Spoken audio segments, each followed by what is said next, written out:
Je vais vous expliquer comment faire l'adaptateur qui permet d'unir ces deux pièces. C'est une étape, en fait, ce sont plusieurs étapes qui sont quand même assez avancées, donc vous devrez probablement faire des pauses puis regarder attentivement là, mes opérations. Je vais créer une nouvelle pièce à partir de celle-ci, donc pour me rendre la vie un petit peu plus facile, je vais ici masquer la pièce, enlever la visibilité. Je vais créer une nouvelle pièce. Et j'ai pris soin ici de décocher de la contrainte sur le plan d'esquisse. Donc, je vais l'appeler adaptateur. Puis, cette pièce-là va faire partie de l'ensemble qui est la roue Omni. Donc, c'est à cet endroit-ci là, que la pièce va exister. Donc, je vais dire OK. Et je vais venir choisir avant de cliquer exactement l'endroit là sur lequel je veux que la pièce s'appuie. Donc, c'est ici. J'arrive dans mon environnement pièce, mais aussi en arrière-plan. On le voit un peu de façon transparente, l'ensemble. Donc, je vais créer une nouvelle esquisse qui est sur le plan ici. Et pour bien voir le travail à faire, je vais légèrement décaler ma pièce dans l'espace, comme ceci, afin de voir son relief. Je vais ensuite prendre la géométrie qui m'intéresse. Donc, projeter une géométrie, c'est dans le fond, au lieu de dessiner soi-même, c'est d'aller chercher le dessin d'une autre pièce. Et puis moi ici, c'est celui-ci qui m'intéresse. Je vais terminer mon esquisse. Ce qu'il faut comprendre ici, c'est que j'ai des lignes qui sont en jaune, ce qui signifie ça que ce n'est pas un dessin qui fait partie de la pièce, mais plutôt donc, de l'autre pièce, il y a ce qu'on appelle une référence à une autre pièce. Et ça, c'est très important. Je vais la supprimer, cette référence. On va voir la couleur qui change.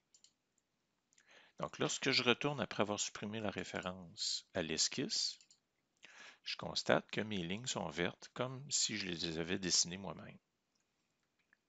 La pièce que je vais faire, moi, je souhaite qu'elle puisse s'insérer à l'intérieur de la poulie, donc la roue dentée, là. Et pour ça, je vais réduire un petit peu la taille de la bordure en faisant ce qu'on appelle un décalage. Donc, je vais cliquer ici la bordure et je vais me diriger vers l'intérieur. Je vais inscrire avec mon clavier 0,4 ou 0,4 mm. Je vais préciser les unités. Pourquoi 0,4? Ça correspond à la buse de l'imprimante 3D. Donc, il y aura comme un fil là, de moins au moment de l'impression. Ça va m'assurer que la pièce passe. Je termine mon esquisse, puis je vais créer une extrusion. Et là, en survolant, je ne mettrai pas un pouce, je vais mettre 3 mm. Ça devrait être suffisant. Puis, je vais cliquer la zone ici qui m'intéresse. On va aller voir qu'est-ce que ça dit, 3 mm. En fait, là, je cherche l'ombre. Je cherche à m'assurer que ce que j'ai dessiné, ça va excéder. Donc, je vais plutôt mettre 4 mm. Comme ça. Ouais. Donc, vous voyez ici, là, la vue, ça excède la pièce existante. Donc, ça, pour moi, ça m'indique que le moment de serrer, là, tout ça va bien se placer. Donc, je vais dire OK. Je vais faire retour. Je vais aller contrôler mon travail. Donc, je suis de retour dans l'ensemble. Puis, ce que je vois ici, c'est que ça fonctionne parfaitement. Il y a un petit jeu. Ça va me permettre d'introduire la pièce. Il n'y aura pas de blocage. Donc, c'est plutôt bien parti. Je vais ensuite faire une surface, mais cette fois-ci qui n'est pas perforée, afin d'adapter l'autre pièce. Donc, je vais retourner à ma pièce qui se nomme adaptateur. Puis, je vais créer une nouvelle esquisse, cette fois-ci sur la pièce existante.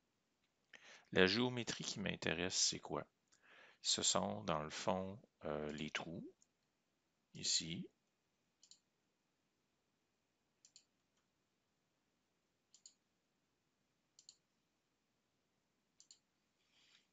Les barres extérieures, ici, est-ce qu'ils sont... Oui, ici, disons les barres extérieures. Je pourrais même faire un cercle. La bordure intérieure, je pourrais même faire un cercle qui part ici, puis qui vient rejoindre, disons, la surface ici. Terminer l'esquisse. Puis, je vais venir extruder, disons, 3 mm, on en a suffisamment. 3 mm, je précise les unités, mon système est en pouces présentement. Donc, on voit ici qu'on a une surface plane qui vient ajuster parfaitement là, la poulie. Donc, l'étape suivante, je retourne à mon ensemble, ici en haut à droite, puis je vais rendre visible la roue. Donc, visibilité. Puis, je vais masquer, cette fois-ci, la poulie, puisque là, c'est la roue qui m'intéresse pour permettre à cette surface plane là, de s'adapter à cette roue. Là, ce qu'on remarque ici, ce sont des perforations là, que je dois créer. Ça veut dire ça, je vais aller vérifier quelque chose, je vais aller dans Inspecter, puis je vais mesurer, si c'est possible, une distance de là à là. Et c'est pas évident de trouver la mesure. J'ai besoin de savoir de quelle profondeur. Là. Donc 9 mm, c'est pas comme ça. Parfois, là, c'est difficile de réussir à aller chercher la mesure qu'on souhaite. Ah, donc on voit ici une mesure. Est-ce que c'est la bonne? Je crois que oui. Donc, ça serait la distance environ de 3 mm. Donc, on va en mettre 4 pour être bien certain là, que la pièce fonctionne. Donc, je vais cliquer sur Inspecter. Je vais revenir sur Assembler. Puis, je vais retourner à nouveau dans mon adaptateur, ici. Ah, ici, je dois fermer ça probablement. Mesure, c'est ça. Donc, adaptateur. Je vais me créer une nouvelle esquisse sur ce plan-ci. Et là, je vais retourner ma pièce pour aller projeter la géométrie qui m'intéresse. Et là, c'est vraiment pas évident, compte tenu de la complexité de la forme. Mais en survolant, je vais sûrement réussir à trouver la région d'intérêt. Ah, oui, celle-ci. Donc, je vais cliquer. Puis là, en apparence, il n'y a rien, mais si on retourne voir la pièce, la géométrie est projetée. Comme tout à l'heure, je vais terminer mon esquisse et je vais aller supprimer la référence à l'autre pièce. Une fois fait, je vais être en mesure de dessiner. Là, on voit, hein, c'est plutôt ennuyant d'avoir la géométrie, là, même si c'est pâle, de la pièce visible. Donc, cette fois-ci, je vais supprimer la visibilité pour avoir de façon plus simple ici, là, ma vue. Donc, ce qu'on a remarqué tout à l'heure, c'était que le moyeu là, de l'autre roue possédait là, des... En fait, faut faire un espace là, qui permet de recevoir les espèces de petits blocs. Donc, cette fois-ci, ce que je vais faire, je vais créer un décalage. Euh, Premièrement, je vais aller travailler mon esquisse. Donc, je vais créer un décalage pour que l'ouverture soit plus grande, donc vers l'extérieur. Puis, je vais mettre à nouveau 0,4 mm. 0,4 mm. Donc, je fais ça autant de fois que nécessaire.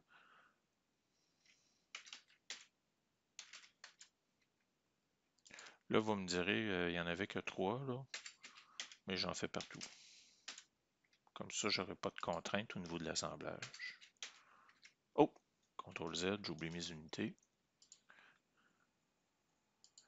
Donc, pas projeter la géométrie, décalage plutôt.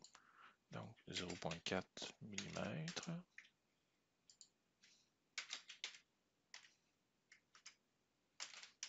Bon, OK.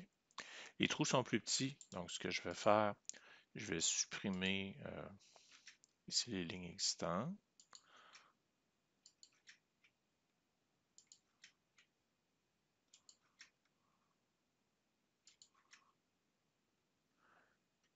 Ah, je crois avoir accroché une projection de géométrie, non?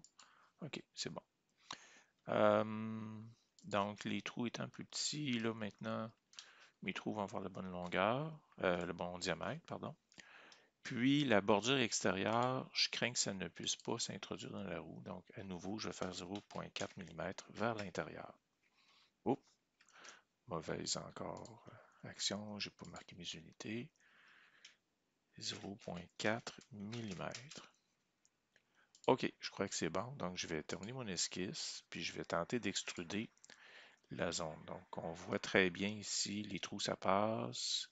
La bordure ici, ça passe. Donc, j'y vais avec ça. Puis, je vais placer 4 mm. Tout à l'heure, on croyait que c'était 3 mm. Donc, je vais me laisser 1 mm de plus pour être bien certain que ça passe. Ensuite, donc j'ai hâte de voir ici, je vais faire retour. Je vais rendre à nouveau la roue visible, visibilité. Puis, je vais venir voir si ça fonctionne bien.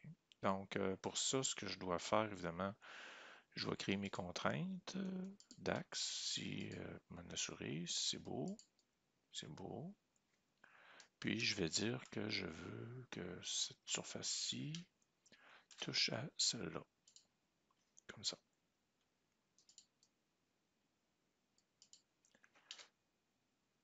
Donc ça semble plutôt bien. Est-ce que j'ai un petit espace ici?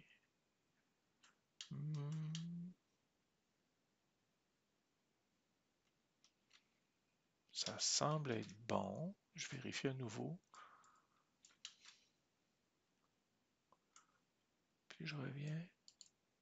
Oui, d'après moi, ça c'est réussi. Puis on va aller voir la roue maintenant, le poulie. Visibilité, visibilité.